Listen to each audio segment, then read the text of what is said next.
Alors Simon Saint-Arnaud, bonjour. Bonjour, Monsieur Garneau.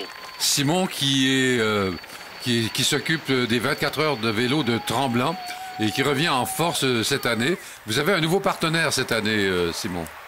Oui, on a différents bénéficiaires parce que le 24 heures de Tremblant édition vélo, ça se veut une levée de fonds, un peu à l'image de ce qu'on fait dans le 24 heures de ski à chaque saison d'hiver. Ça fait 10 ans qu'on fait l'événement du ski.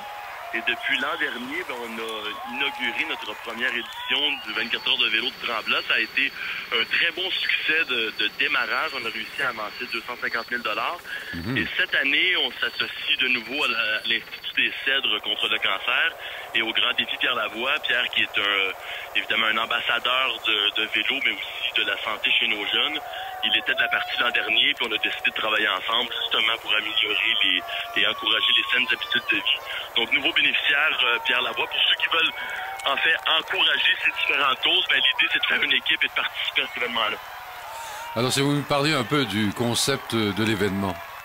Le concept est très simple. C'est un défi populaire. C'est pas nécessairement une compétition, même s'il y en a toujours qui vont vouloir cumuler le maximum de tours. Mais on demande aux gens de se former une équipe de 6 à 12 personnes, donc des cyclistes chevronnés ou occasionnels, peu importe. L'idée, c'est vraiment l'esprit d'équipe. Et on s'installe sur le circuit Mont-Tremblant.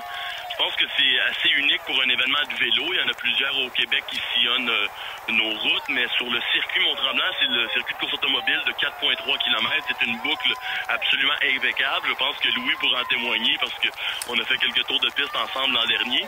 Mais les gens se relaient à tour de rôle dans la zone des puits et on leur demande de relever le défi de faire les 24 heures en boucle sur ce circuit privé.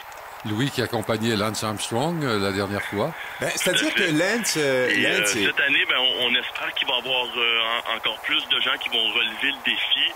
C'est ça qui est le fun, c'est que la région de Mont-Tremblant commence à se positionner davantage comme une destination de vélo.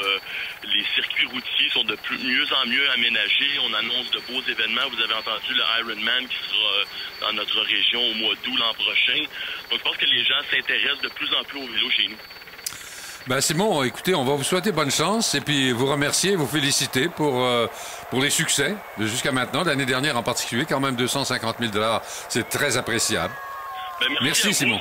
C'est lancé, bon tour de France, bonne fin d'émission. Merci.